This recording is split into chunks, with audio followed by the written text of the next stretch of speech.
Hey, Tavo.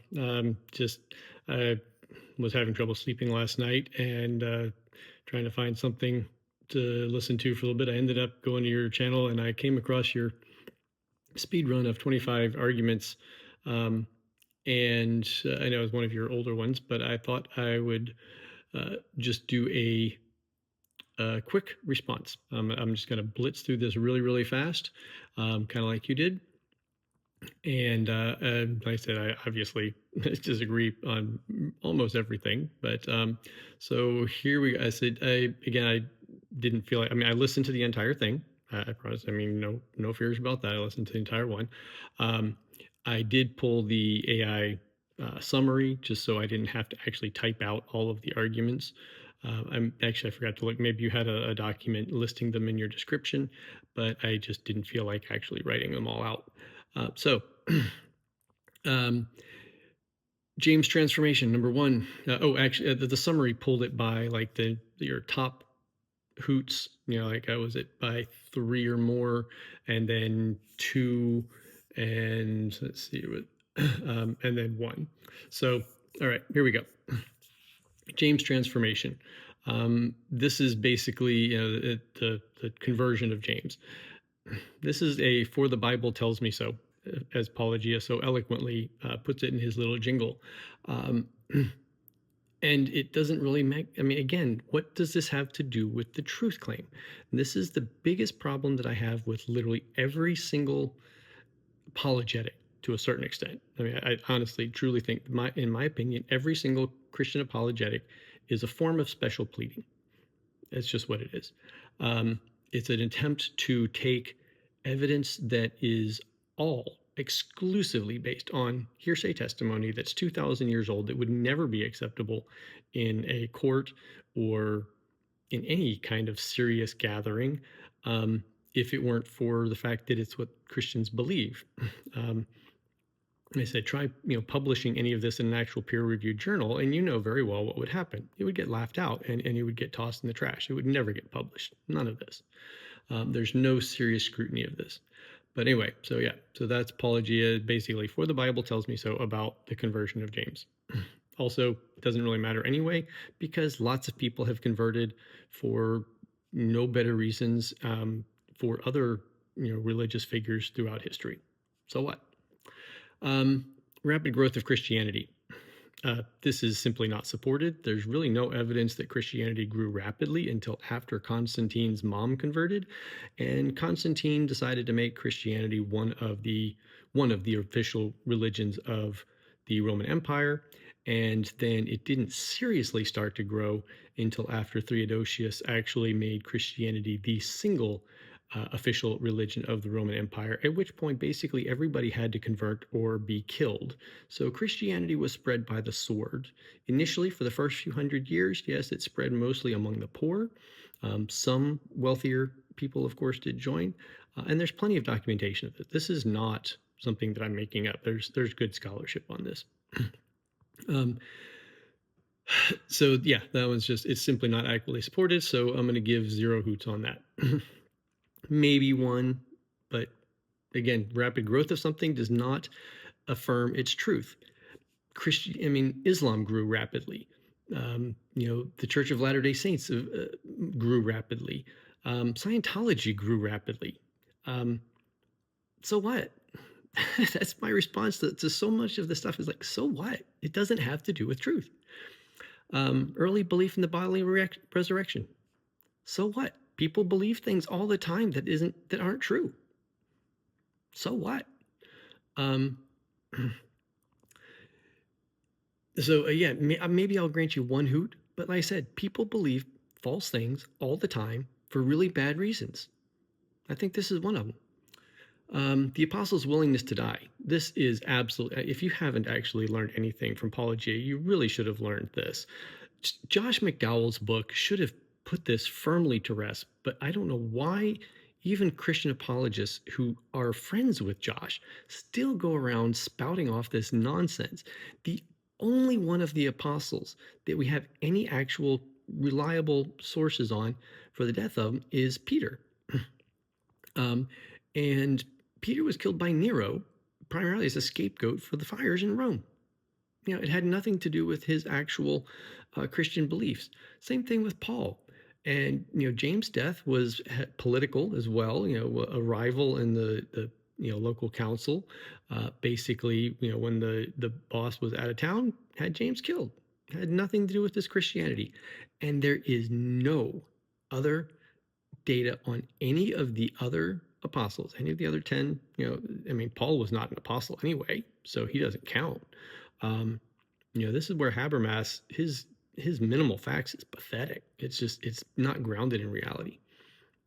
But yeah, Joshua McDowell's book should have put this firmly to rest. And anybody who's even thinking about apologetics, including you, should not use this argument. It is really, really bad. Historical veracity of the New Testament. I'm sorry. Again, as I pointed out in your other video, no.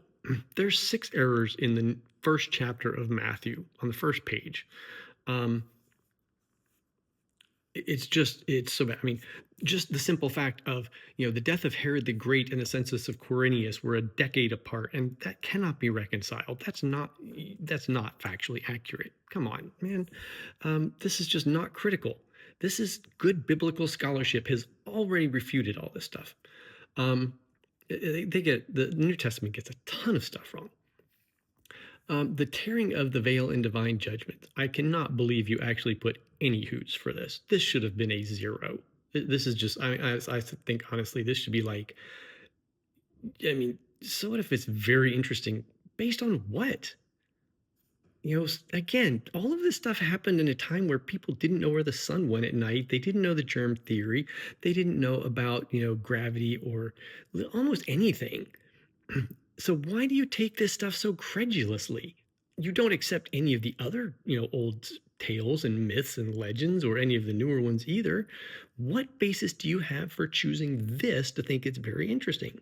You don't. It's just because you want to believe it. It's literally it's a belief looking for a foundation rather than a foundation trying to establish a belief. You're doing it backwards. That's just literally, I just cannot believe that's even on there. Fulfillment of prophecies. No. Jesus fulfilled zero Old Testament messianic prophecies in their original context. The only way you can get Jesus out of any of them is you have to reinterpret all of them. You have to cherry pick little bits of parts of the prophecies. You cannot claim that Jesus, Isaiah 53, give me a break. You need to, seriously, go listen to Justin on the Deconstruction Zone or DZ Bates. And you know what? Go up and call him. Call him and call in and try to debate this stuff with an actual scholar who's been to, seminary and Bible college and knows this stuff and who speaks Hebrew and Greek. That's what you need. You need to actually put yourself to the test against people who disagree with you hard and who have actual experience and training and knowledge. Because no, he did not fulfill any prophecies. Not one. I've read them as well. Once I didn't actually deconstruct because of that. I didn't even know about that as an argument against Jesus as the Messiah until literally 2 decades after I deconstructed. But once I learned, I went back and I read them. And yeah, there's literally nothing about Jesus in there. Zilch, nada, none, 0 hoots, none. So yeah, that's just bad. Jesus's sources, Jewish sources acknowledging the body disappearance. Yeah, those sources are all what, like a couple hundred years later.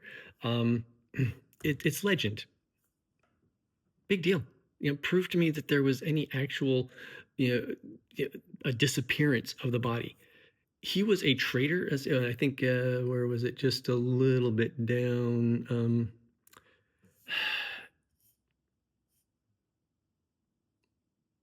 Oh yeah, like when you talk about the lack of veneration of Jesus' tomb, it's because nobody knows where the tomb is because there wasn't one. He was a traitor to the Roman Empire because he, was claiming to be king, and he blasphemed against the Hebrew law because he claimed to be God.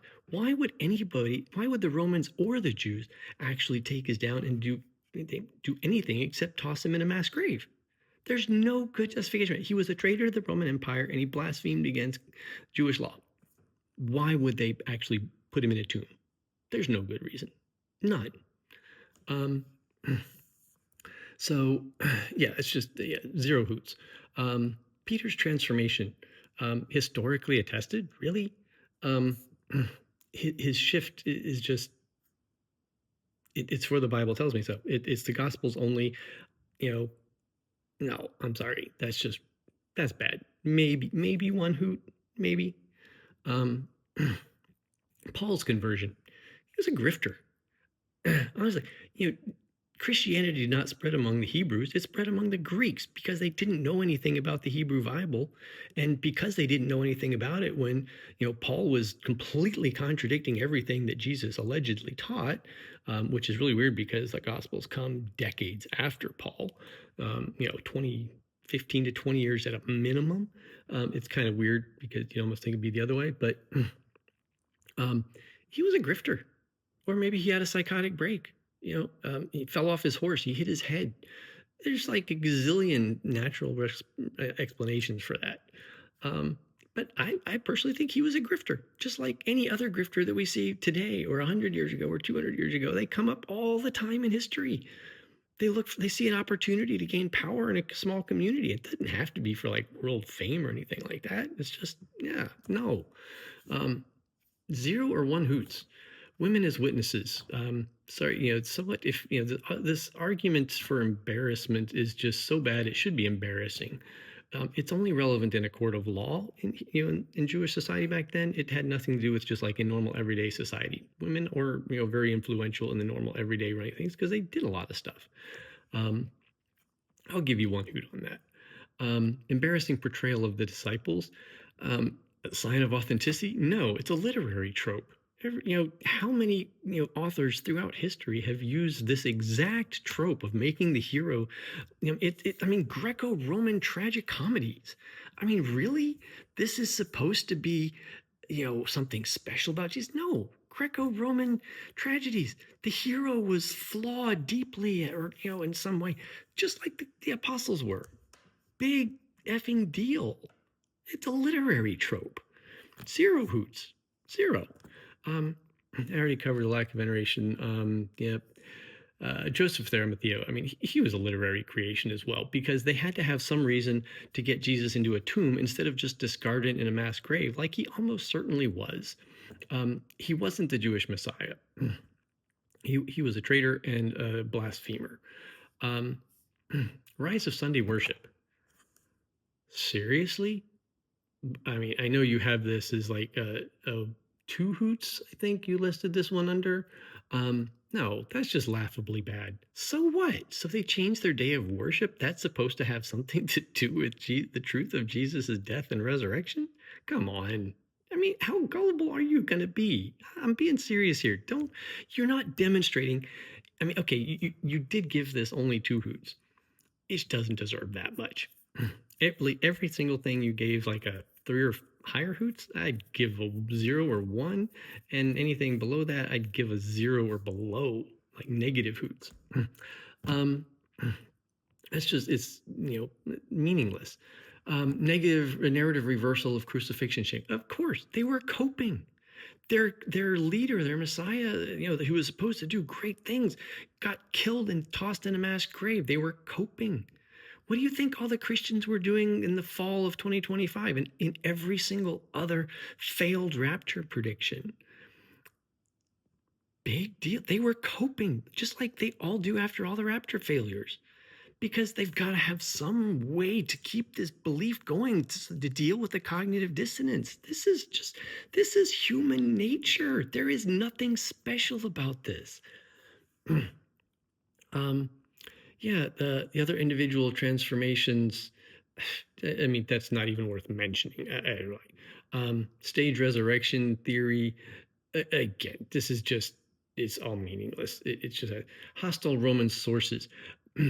They acknowledge an early Christian belief in the resurrection. Do they actually attest to the truth of it? No, they said, hey, there are these people who believe this. What does that have to do with truth? Nothing. They said similar things about other religions as well. Big deal. Why is this so meaningful? So what? It means nothing to do. It has nothing to do with truth. Textual uniformity despite geographical dispersion.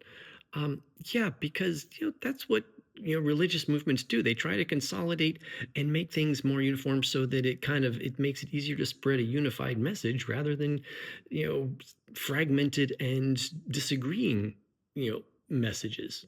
Duh. Okay. Um, no competing burial tradition. Again, so what? I mean, first you have to prove there's a tomb, and you can't. If there were a provable tomb, then we would know where it is, and it would be the number one tourist spot probably in the world, because every Christian would have to go there, just like Muslims have to go to Mecca. If there were one place. But no, there's at least two, maybe three competing burial sites in Jerusalem. We don't even know where Golgotha was. We have no clue, except somewhere outside Jerusalem. So yeah, okay, that was my speed run through 60 minutes. This is just credulity, incredulity. Sorry, this is just sheer incredulity. There is no actual data here. There is testimony, hearsay testimony from decades or centuries later. So what? That's my argument to you. So what? Why should I care about any of these? All right, there we go.